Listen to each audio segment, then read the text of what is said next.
বলেন স্যার।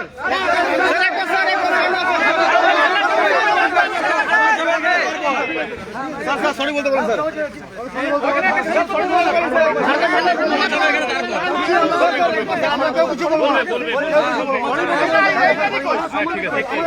আমাদের ফ্ল্যাগকে সমান করতে হবে।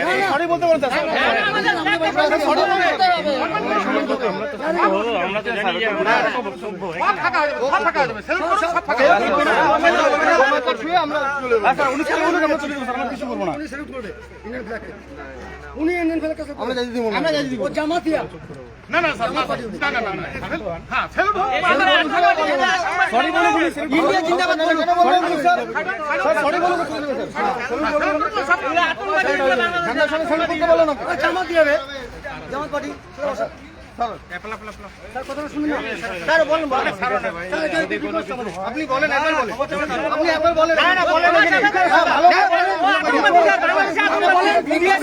ভুল ভুল স্বীকার করেন, ভুল স্বীকার ব্যাগের সামনে ভুল না ইন্ডিয়াকে ভুল হেল্প করে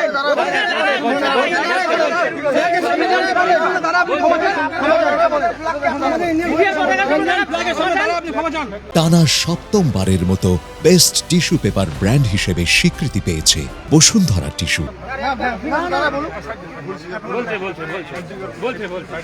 এই নোংরামি কাজ আর নেক্সট টাইম করবেন না ইন্ডিয়াতে এসে।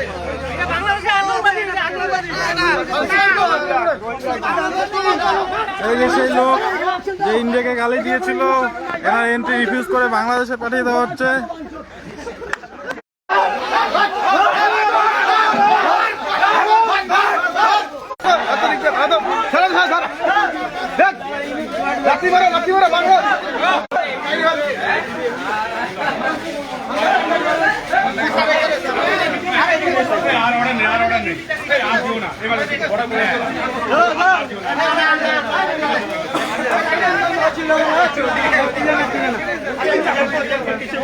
ঠিক আছে স্যার, কোনো ব্যাপার নেই।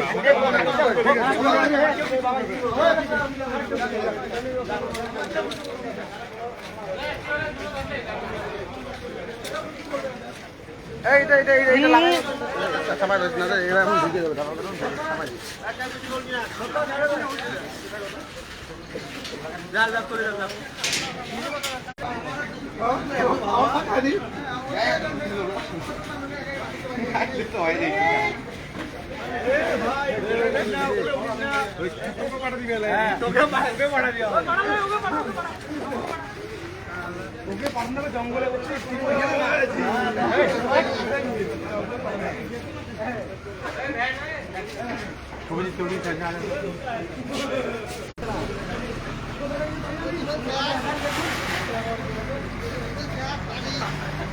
বললাম দাদা, আপনি কি কারণে ইন্ডিয়াতে গালাগালি করলেন? ইন্ডিয়াতে আইসে তোমরা বানাইছো না দাদা, না দাদা, না আপনি গালাগালি করছেন, আমি ছিলাম দাদা। আপনি কি কারণে গালাগালি করলেন দাদা? দাদা এটা করছো না, আপনারা গালাগালি কেন করলেন ইন্ডিয়াতে আইসে? সরাসরি দেখতে পাচ্ছেন যে ইন্ডিয়াতে এসে গালাগালি করার কারণে শাস্তি। তো উনি হাইটে চ্যাংরামান্দা বাইপাস এলাকা থেকে চ্যাংরামান্দা 0.5 ফুট সেখান থেকে হাইটে আসতেছে। আমার বাচ্চা আবার কাশিয়াঙে পড়ে, আইসিএসসি পরীক্ষা দিছে। বিগত 5 বছর আগে আমি সিঙ্গেল প্যারেন্টস, আমি বোর্ডিং স্কুলে শিফট করছিলাম, একা মেনটেন করতে পারি না, এই কারণে ঘিরে ধরছে। আমি উঠছি, ওঠার পরে ওরা ঘিরে ধরছে, ঘিরে ধরে বলে যে না যেতে পারবা না, তুমি নামো। এর মধ্যে বলছে তুমি গালি দিছো। তো আমি কোনো এই ধরনের কোনো কমেন্টসই করি নাই। তখন বলতেছে যে এটা তুমি নামও যেতে পারবা না। পরে আমি আবার নামে গেছি, নামে যাওয়ার পরে ওরা ব্যাগটা নিয়ে গাড়ির ভিতর ছিল, ওই ড্রাইভার ব্যাগটা ফেলে দিছে। ফেলে পরে আমার ওই মানি এক্সচেঞ্জার পরে গাড়ি নিয়ে আসতে কয় তাহলে ওটো আমার গাড়িতে। ইন টাইম উঠছি, ওইটাতে উঠতে দিবে না, ব্লক দিছে। পরে বললো তুমি নামো, সামনের থেকে হাঁটে যাও, আসতে একটু হাইটা যাও, ওখান থেকে উঠবে।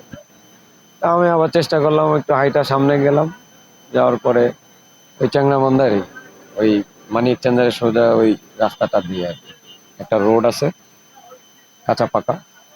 তো গেলে বললো যে এরকম ওরা মোটরসাইকেল গাড়ি, লাল গাড়ি একটা সাদা পিছনে নিয়ে ওখানে ধরছে, তাই না যেতে পারবো না। অটোতেও যেতে পারবো না, বলছে তোমার গাড়িতে যাওয়ার যোগ্যতা নেই। আমি যাব শেয়ারিং। আমি ভাবছি যে ওই প্যারেন্টসের সাথে গেলে আমি দ্রুত পৌঁছায় যেতে পারবো। ওদের বক্তব্য হলো ওরা তো ওখানে বাংলাদেশিরা নাই, ওদের এখন সব বসে আছে। ওদের চিন্তা যে আমি একটা নতুন গাড়ি নিয়ে গেলে ওরা 2000-2500 টাকা ভাড়া পাবে। আবার এটার সাথে আমি আবার ইমিগ্রেশন করি নাই, ইমিগ্রেশনের সাথে ওই কাস্টমসের সাথে ওদের একটা লিঙ্ক থাকে। ইমিগ্রেশন যদি আমি মানি এক্সচেঞ্জারের দিয়ে করি, ওরা 200 রুপি করে নেয় সার্ভিস চার্জ। তো ওদের সাথে একটা লিঙ্ক থাকে, ওরাও একটা টাকা পায়, ওটাও একটা ওদের দূরভিসন্ধি আছে। পরে যাই হোক, আমি হাঁটতে হাঁটতে সামনে গেলাম, ওই ভদ্রলোক ওই রহমান মানি এক্সচেঞ্জারও নিতে পারলো না। পরে আমি যাচ্ছি, তো একটা বাস ছিল ওই চৌরাস্তার জায়গায় যাব, তো বাসটাও নিতে দিবে না, ওরা পরে ভিডিও করতে করতে নিয়ে যাচ্ছে। তা আমি আর কোনো কথা বললাম না। পরে ওখানে ওই চৌরাস্তা আছে চ্যাংরাবান্ধা, যেটা বাইপাস চৌরাস্তা বলে, ওখানে ট্রাফিক পুলিশ ছিল। আমি ওখানে উঠে বললাম যে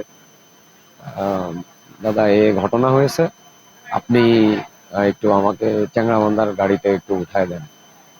তখন ওরা সব আস্তে আস্তে সব লোকজন, মনে হলো যে ওরা কোনো একটা ওয়েস্ট বেঙ্গলের কোনো একটা পলিটিক্যাল লোকজনও আছে, ওরা কিছু কিছু ছেলেমেলে সব অনেক আস্তে আস্তে আস্তে আস্তে জড়ো হয়ে গেল, করে ঘিরে ধরছে। পরে ওই আইসিপি ইমিগ্রেশনের উনি গেছে, বললো যে আমি তোমার পাসপোর্টটা দাও। আমি আর পাসপোর্ট দিই না। বললো যে ঠিক আছে, তাহলে ওই ওখানে যে পার্শ্ববর্তী যে থানা আছে, থানা থেকে পুলিশ নিয়ে আসলো ওই গাড়িতে করে। পরে ওনারা আমাকে থানায় নিয়ে জিজ্ঞাসা করলো। এসআই, হ্যাঁ ওই এটা পাশে হলো ওই যে এটাকে কি খায়েস্তা কি গঞ্জে একটা থানা বলে, হ্যাঁ থানাটার নাম। তো ওখানে ওই যাওয়ার পরে ওখান থেকে আমাকে এসআই বললো যে আমি ইয়ে করতেছি। ওই উনি পাসপোর্ট দিয়ে এন্ট্রি করলো সবকিছু করার পরে বললো যে ওখানে আরেকজন এসআই বললো ওখানে একটা সিন্ডিকেট আছে, এরকম হয়। পরে ওনারা একটা ফরওয়ার্ডিং লেটার দিয়ে ওসি সাহেবের বললাম। আমি বললাম দেখেন, এ ধরনের কোনো বক্তব্য আসেই নাই, এটা মিথ্যা এবং গুজব, আপনি প্রমাণ করেন। কি বক্তব্য? তারা বলতে চাচ্ছে যে আমি গালি দিছি, কিন্তু গালির কোনো প্রমাণ নেই। মানে ইন্ডিয়ার এগেনস্টে আর কি, ইন্ডিয়া বালের ইন্ডিয়া বলছি, এটা বলতে চাচ্ছে আর কি। কিন্তু বেসিক্যালি এটা তারা একটা গুজব রটাইছে, আমাকে যাইতে দিবে না। হ্যাঁ।